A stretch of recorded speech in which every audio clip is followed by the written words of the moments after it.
Hey guys, what's up? ScottishDuck here once again. First thing you'll be thinking of, yes, we're going to talk about that game. Second thing you'll be thinking of, yes, I've had a haircut, don't comment about it. But, yeah. I just beat the game, just right now there, you know, it was on Steam. And it's fresh in my mind, so I'm going to give my thoughts on it. So, yeah. Here we go. Now, development for Duke Nukem Forever began back... no, we're not going to do that. We're not going to do that. Okay. But yeah, pretty much a majority of you know that Duke Nukem Forever has had this big, massive history, you know, of like being announced, screenshots being released, maybe coming out, but then maybe sort of not coming out, then maybe sort of coming out, maybe again. And then you know, just last year they were like, oh, it's coming out. There you go. And it comes out and everybody hates it.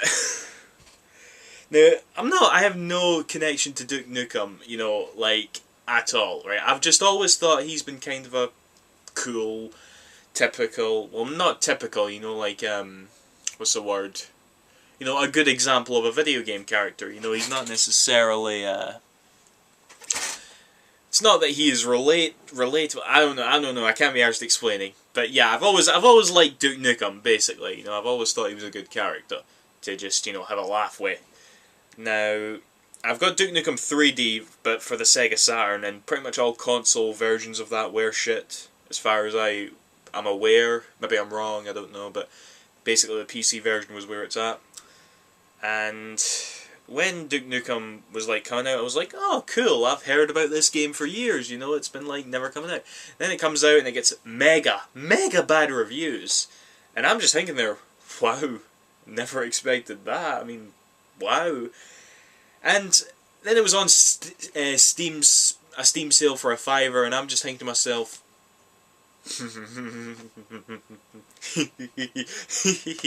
click, buy. So yeah, I was thinking to myself, you know, I'm just gonna play this. It's gonna be so bad it's good, isn't it? It's probably, or maybe even the reviewers are overreacting. So like, yeah, I played it, and to be honest, I didn't like it at first. I actually, you know, stopped playing it for a while, and then eventually I went back to it and thinking, you know what, I'm just going to go back and beat that. And I eventually did, and that's what's brought us here.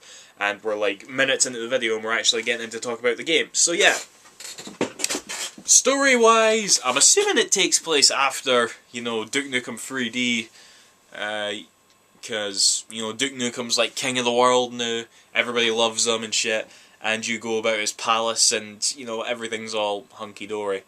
Then the aliens come down and shit hits the fan, and then for a series of events which don't seem to connect to each other at all, you have to like shoot things, you know, maybe look at some poontang every now and then there's an ending which is like, yeah, hail to the king, baby. Story-wise, okay, graphic-wise, you know, this is apparently a build of Duke Nukem Forever from back in 2007. So if you're basing off 2007 graphics, it's actually okay. And as I went through the game, I noticed that the beginning did actually look kind of shitty. But near the end, it actually looked kind of pretty decent. You know, you can tell, it almost kind of felt like I was going into different games, you know. Because the environments were actually, you know, kind of diverse, you know, the main sort of areas, you know, you're in a hotel at one point, then you're sort of in a desert, you're also on like the streets, and so there is kind of a diverse nature of environments, and they do sort of have that, you know, greyish brownish look, but not all the time. You know, there's enough colour here to satisfy, you know, all you colour purists colour enthusiasts out there. But yeah, the only time in the game where the graphics genuinely bugged me was in Duke Nukem's Titty Palace thing, I think it's called. Because you know, they're all walking around and you're looking at them and it's like, God damn it, I wish this looked better. So yeah, that's pretty much it. In terms of gameplay, there was really nothing about the gameplay that bugged me. You know, it was just typical mouse and keyboard affair. You cut about. Killing enemies didn't really feel that satisfying. You know, they would literally you just nail your bullets into them and then they'd just be shooting. It's like, you know, you'd be shooting at them but they'd still be doing their animation, then all of a sudden they'd just go, you know, there was no animations for hitting their limbs or anything. It was really tacky looking. And killing enemies as a result didn't really feel that satisfying. And there was also a really absence of enemies throughout the game, you know. Well, not an absence of enemies, an absence of different types of enemies, I should say. And they were all pretty much like that, except for these flying things. They were the most annoying as fuck enemies. Seriously. They'd shoot these bolts of lightning at you that would take hundreds of your ego about. We'll get to that in a minute. And if you shot a rocket at them, they'd be able to like grab it and shoot it right back at you, and you're just like, fuck you! And it was annoying as shit, seriously. The most annoying parts of the game were occupied by that particular type of enemy. I don't know what they're called, they're just annoying, so yeah. But yeah, one of the little RPG elements, I guess you could call it, technically, sort of, is Duke's ego meter. Now, you don't have a life bar in this game, it sort of has a modern twist of a rebounding health meter, which is depicted by an ego meter. And the thing is, it starts off at this size, and by the end of the game it'll get a bit bigger. That's a Duke Nukem joke right there. But yeah, it gets bigger as the game goes on. And you do it by doing all these little wee things throughout the world. For instance, signing autographs, I think it was one of them. Or there was a bit where you had like a copier, and Duke Nukem would, you know, sit on it and print out his own arse. And then there was other times where you'd find like click on computers and look up magazines at naked ladies, and yeah, just cool little things like that. And they always kind of made me smile, to be honest. You know, whenever I found something that would boost your ego meter. That was one of my favourite things about the game, to be honest. So yeah, and I guess one other thing to point out is that it does just kind of drip of 90s game logic. You know, like, I don't know, it's just so unrealistic. It just really would have fit something that would have, if it was released at its time, it would have been an absolute classic. I have no doubt in saying that. You know, like, there's this sort of gimmick where you shrink down to a little itty bitty Duke Nukem, and you platform on burgers. And I don't know, it's just so friggin', it's not exactly realistic, but it's not exactly kiddie, it's just 90s. That's the best way I can describe it right there. And there's just a charm to it that I sort of saw through. You know, clearly a lot of people didn't, but I did, and that's what I kind of liked about it.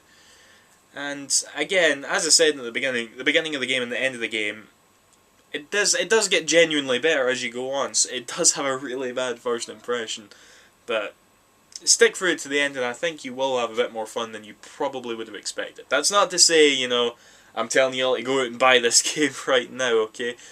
Just, all I'm going to say is know what you're getting into, okay?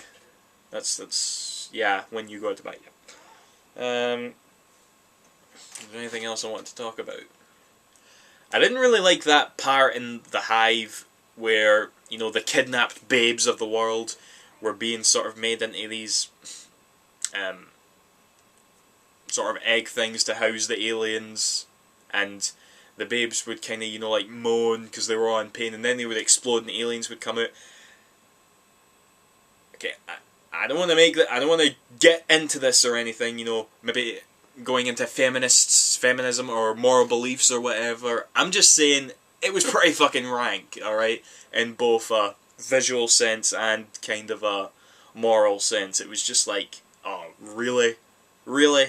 And that really was the only bad part of the game. Well, the part of the game that I enjoyed the least, that's for certain. It was just really, it was definitely not in good taste, you know. So, yeah guys, next time Duke Nukem's on sale on Steam, I totally recommend picking it up, to be honest, you know. I really can't put a number on it. It is impossible to put a number on this, and if you were to pick the most like plausible number, it probably would be like a 3 or 4 out of 10, because it does deserve that, it does, but there's just a bit more to it than that that can be enjoyed, you know, if you've been playing, if you've got the right mindset, okay. So, yeah, that's pretty much all I wanted to say. I'll hopefully try and check out some of the earlier Duke Nukem games, provided they're all better than that.